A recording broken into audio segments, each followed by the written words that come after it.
Yeah, I was just also wondering this light if it's going to show my bald spots, but looks like it isn't. Thank you. Dr. Nageshwar Reddy Garu, to all the friends in the gathering, distinguished audience from various parts of India and I think some other parts of the world as well, to my friends from media. Firstly, before I go into my formal speech, let me place on record my gratitude, my sincere appreciation toward Dr. Nageshwar Reddy Garu. And whenever I say something, I actually mean it from the bottom of my heart. I am not saying this because he's invited me. This is the first time I'm at AIG, not as a patient but as a guest. So I have to ensure that I say a few words which I truly mean. Firstly, I know Dr. Reddy as one of the most eminent gastroenterologists, endoscopists in the world. He's one of the most renowned. In fact, I've had a couple of chief ministers. I'm not naming names. I've had a couple of chief ministers call me seeking his time, saying, listen, I have a patient who needs this time. So please, why don't you get me Dr. Reddy's appointment? And please ensure that my patient, my attendant, my person, my family member is taken good care of. So I told that Honorable Chief Minister that you should not worry about that at all.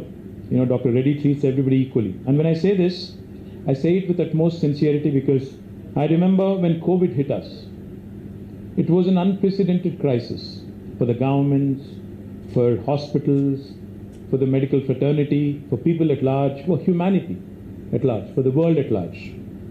And one of the outstanding hospitals in Hyderabad that shone like nobody else is AIG under Dr. Reddy. And I say this because I remember very well. I'm very active on social media. I used to, because that was a time where you couldn't go out, where you couldn't meet people in person. So I was trying my best to ensure that we respond to people's concerns, to their grievances, to ensure that their voices are heard, or at least understand what's going on in the world. Because during COVID, I think most of the doctors here would agree with me. During COVID, everybody became a doctor. Everybody knew everything. Everybody was reading up. Everybody was looking up. Everybody was asking their doctors what a steroid would do, or what In fact, even all the politicians started speaking, uttering all the complicated words, all the complicated medicines. Even we started calling up pharmaceutical companies and saying, when are you going to give me the remdesivir that otherwise I would have never in my life ever pronounced remdesivir, right? So during COVID, the reason why I say AIG shone like nobody else is because I remember very well when the rest of Hyderabad, I don't want to name names, was charging exorbitant amounts. Rest of Hyderabad's hospitals were charging exorbitant amounts. Dr. Reddy, without a question, I think led by example and ensured that patients were not exploited. And that shows the hallmark of a great leader. My compliments to you, sir. My compliments to you on that. And secondly, I was here for a couple of days recently. I stayed overnight actually. Of course, Dr. Reddy takes a lot of pride in this facility. He gave me a tour very kindly, took time out, gave me a tour of the place, showed me what all he has done and what all, in fact, he's imbibed, some of the best practices from across the world. He was taking great pride in telling me how he kind of decongested his reception area, and he ensured that the people's flow, almost 5,000, 6,000, 7,000 people, how they could be accommodated, the ground, at the lower ground, at the upper ground levels, and how neatly they were done. The travelators inside the hospital, etc., are one of its kind. But what impressed me the most was not the travelators, was not how beautifully it is designed, not even how many plants he's gotten from so many other parts of the world, none of that. What impressed me the most was, one day he walks in at 11:30 p.m. in the night, and he was basically giving me advice and telling me, what needs to be done, etc., etc. Next morning at 6:30, once again he's back in the hospital. I said, did you get some sleep? He said, yeah, I need 3 hours of sleep. I said, okay, you have to tell me what you're drinking, what you're eating, because I need that too. Because if you're able to sustain a long day with 3 hours of sleep, I think that's astounding. The work ethic of this man, Dr. Nageshwar Reddy, is something that the world can certainly learn from, imbibe from. My compliments to you, sir. Pulling 16, 17-hour day And I think the theme of this session is not only women in medicine, but work-life balance or something. I'm guessing you don't have much of a work-life balance, sir. I think you work all the time. And I think kudos to you for your work ethic and for what you've built here. And the third thing, and I'll leave it at this because otherwise it will sound like this is a mutual admiration society. But the third thing I'll tell you, he told me, one of the richest businessmen in India had visited this hospital privately. He was here, I don't want to name names. He took a tour of the place. He was supposed to stay for 1 hour. He ended up staying for 4 hours. And end of the entire tour, he offers Dr. Reddy a check. He says, this is far more impressive than I thought it was. I'm going to write a check to you, a few thousand crores. And Dr. Reddy refused it flat. He said, I haven't built this for commercial purposes. I've built this facility to ensure that research and development happens. I have not built this with a profit motive.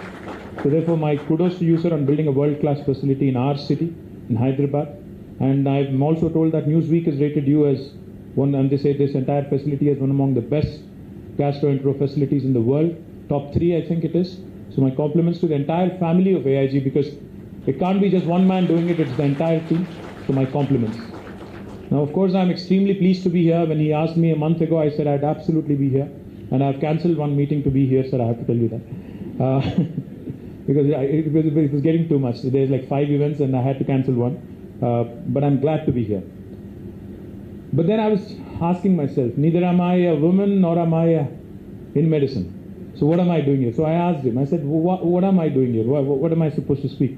He simply said, give us an outsider's perspective on what needs to be done, what possibly, we can't see. When you're inside the profession, if you're a doctor or even if you're a woman, you probably end up, with a tunnel vision. So probably giving an outsider's perspective and trying to give you a sense of what I think is happening across the world is what I would love to do today. Medicine has always been looked up to as one of the noblest professions across the world.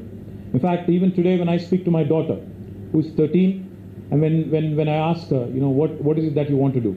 I think many fathers, many parents, in fact, in India especially, have had this, I don't know if it's a good thing or a bad thing, I've had this thing, where you want your son to be an engineer and your daughter to be a doctor. I think that is how it has been. But my mother, I have to tell you, a little story, an anecdotal one. My mother always wanted me to be a doctor. She was insisting, she was actually very passionate about it. She's always said, there isn't a single doctor in the family. You should actually become a doctor. I ended up taking biology. I eventually ended up as a biotechnologist. That's a different story. Back in 91, when I was in my +2, I studied reasonably well. I don't think I'm a top of the class student, but I was a above average student, let me put it that way. And back in that day, we had MSET. Now I think it's NEET. Back in that day, it was MSET. So right after I finished my +2, I only could garner a 1600 rank. I wasn't one of those top students who could get into the top 100 or 200. So I ended up getting only B Pharmacy, and I could have possibly gotten agriculture or something. I didn't want to do that. Then I actually went to Karnataka, took that entrance test. Now what happened is, of course, in Karnataka, there were many more medical colleges. The private medical college system was far more robust. So I got in there. In fact, I got in some of the best colleges in Karnataka. But my father is a very persuasive man. He can convince you, to basically do anything he wants. Right? So when I came and told him that I got through this entrance test in Karnataka and I'm going to join medicine in Karnataka, he told me, do you know how many years a doctor, kind of takes to settle into life? I said, I have no clue. My mom wanted me to be a doctor, so I'm going to be a doctor. He said, you'll be 32 or 33 by the time you complete your graduation, post-graduation, super specialization, and a bunch of other things. And then for the rest of your life, you could be called at 12 in the midnight, for an emergency, and you'll have to run. So there won't be much of a work-life balance. He kind of basically stressed me out by saying all that. I said, okay, if that is the case, I'm not doing it. I'd rather do something else. So that's how I ended up not being a doctor, is where I'm going with this. But I do believe sincerely, because each and every time some family member of mine had an emergency, the kind of admiration, the kind of respect in that moment, any person would have toward the doctor that treats you is something that is unquantifiable, immeasurable, And that kind of gratitude, that kind of amazement with which we look at you, all the people engaged in this noble profession, that cannot be summed up in words. So my compliments to you, because these are all intangibles. Now I am the Minister for Municipal Administration. I keep telling my team, that अगर हैदराबाद को हम लोग हर दिन साफ रखते हैं, हर दिन अगर साफ सुथरा रखते हैं, कोई हमें कॉम्प्लीमेंट नहीं देता है, कोई भी हमें तारीफ नहीं करता है, बट 4 दिन छोड़ दो, इतना गाली मिलता है. Same applies to you guys also. You treat a patient very well, you'll just be given a thanks. You'll just be told you've done a great job, thank you very much. But that 1 out of the 1,000 mess ups will get you such flack that you will never ever forget for the rest of your life. That is a profession that you've chosen, unfortunately or fortunately. So therefore, it is a thankless job. But I think this is one opportunity that I would like to take to thank this entire brilliant team of medical professionals assembled here. Thank you very much on behalf of the people of Telangana, of all of us non-medical professionals. In the past few years, of course, India has made tremendous advancements in the field of medicine. Many of our doctors, like Dr. Reddy here, have made their mark on the international arena. I know Dr. Reddy also travels quite a bit. He travels, I think, to at least a few countries every month. A noble profession like medicine, of course, can play a pivotal role in breaking the boundaries of gender bias as well.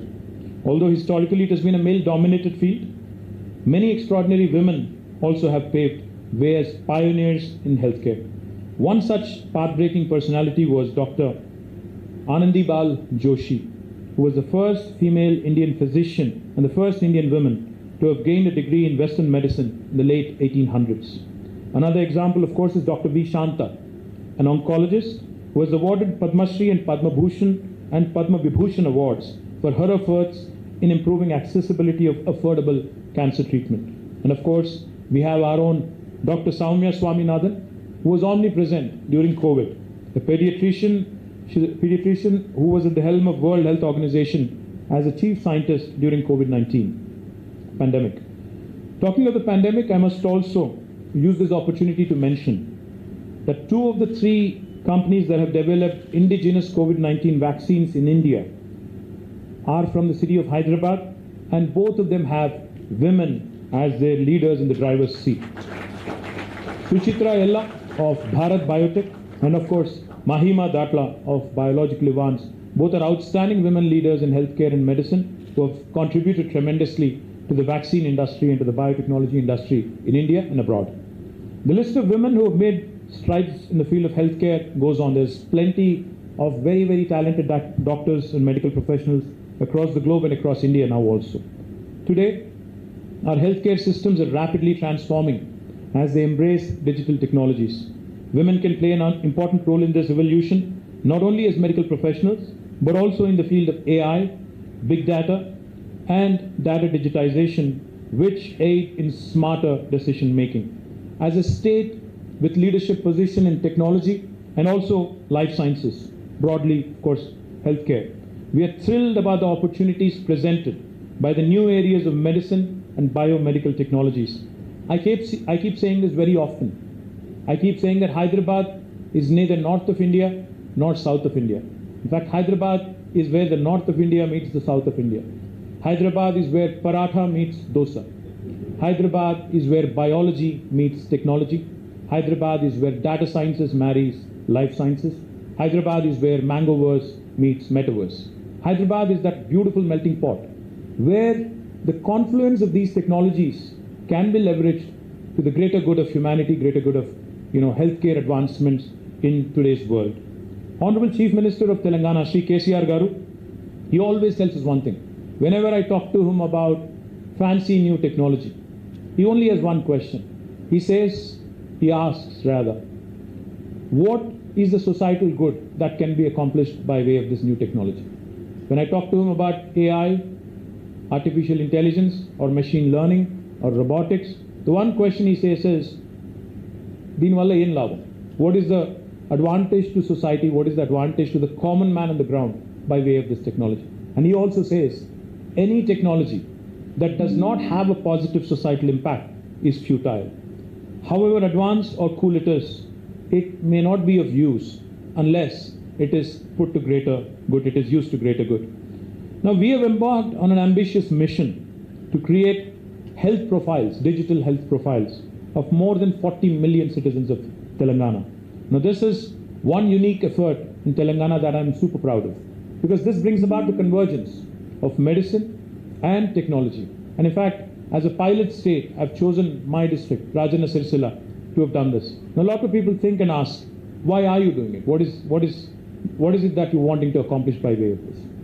What we are trying to accomplish by way of building electronic medical record of each and every citizen is, for instance, when we've completed the pilot in my district, my district has about 422,000 adults who are above the age of 18. So we've conducted different kinds of tests.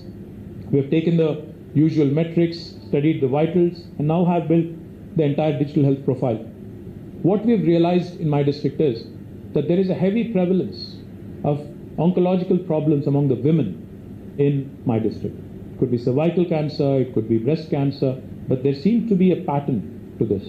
So when we started looking at the data, and then there is another district called Mulugu, where we've also completed the pilot project. We started looking at the data, we started analyzing it, we realized that there are a lot of cardiological challenges there. So as a government, when you're planning 33 medical colleges, government medical colleges in each of the districts, what we ought to be doing now is start preparing for the future, start bracing for the future based on the data we have. So therefore, in my district in Sirsila, what we've decided is in the newly built medical college, we will be having a dedicated oncology unit where we will be focusing on all the oncological problems, which are already prevalent, and how do we prevent them going forward is something that will be a focus. So this sort of predictive healthcare planning is what we would love to accomplish, and leveraging AI, valuable data from electronic and medical health records, we can turn these insights into future healthcare strategies. On the other hand, genomics, database analytics also can aid in precision medicine, and we can design tailor-made treatments for patients, especially, like I said, in oncology. While technology is, of course, revolutionizing healthcare, and robots probably are going to take over surgeries at some point, at least the simple ones, I strongly believe that human element will always be central to the field of medicine and can't be replaced ever. Women in general are more compassionate, of course, sincere. The men are going to hate me for saying this, are more committed, and hence they, of course, make fantastic surgeons. Most importantly, women make up almost 50% of the workforce in the world. However, there is still adequate room for us to do better, as Dr. Reddy just pointed out. If in his hospital, with his progressive outlook, it's only 34.8% is what you mentioned, I think there is a lot of room to do better and increase participation and career advancement of women in science, technology, engineering, mathematics, and most importantly, medicine. In the recent past, women scientists like Drs. Frances H. Arnold, Emmanuel Charpentier, Jennifer Doudna, among others, have been deservingly recognized with Nobel Prize for their pioneering work in the field of biomedical engineering and have really broken the glass ceiling. It is true that number of women doctors have been on a rise around the world. When compared to the last decade, there is a rise in the number of women pursuing medicine as students. In 2016-17, there was a spurt in the number of women pursuing postdoctoral medicine. However, it still remains a domain where there is a dearth of practicing female doctors in India. I see this with a sense of urgency. I say this with a sense of urgency to improve gender parity in the physician workforce, to improve the access to women physicians. Full and equal participation and leadership of women in medicine is instrumental for achieving gender equality and empowerment. Needless to say, women in leadership positions have proven to increase organizational productivity as well. Telangana is one of the very few states in India which has introduced gender equality into the curriculum towards positive change at a school education level. The number of women enrolling in degree programs in Telangana is rising steadily year after year. The fact that bachelor's in life sciences is amongst the top 3 popular undergraduate courses in Telangana is extremely encouraging and a testament also to our life sciences ecosystem. Also, it is extremely encouraging to see that more than 42,000 plus admissions a year which is a staggering 75% of women in life sciences, is incredible opportunity to create a strong workforce. This is a reflection not just of the aptitude of women to take up science, but also a support system within families that encourages them to take up this stream of life. There's a need, of course, to inculcate a culture of gender equality from early childhood, not only at homes, but also in schools and workplaces and universities as well. As per the latest NFHS, that is the National Family Health Survey report, our state has among the highest population of working women in India. But as we go forward, we must not get complacent, we must not relax. To further provide an impetus, we are also opening up a Telangana Women's University in our state, an exclusive university for women. Additionally, we have also set up a unique initiative known as V-Hub, encouraging women entrepreneurs to enable women from various sectors to start up and scale up by providing support in funding, mentoring, strategy, and for growth. In a nutshell, our constant endeavor to build an ecosystem for women across disciplines to excel and make an impact on the society. To conclude, I'd like to quote words of Dr. APJ Abdul Kalam. Empowering women is a prerequisite for creating a good nation. When women are empowered, society with stability is assured. Empowerment of women is essential as their thoughts and their value systems lead to development of good family, good society, and ultimately a good nation.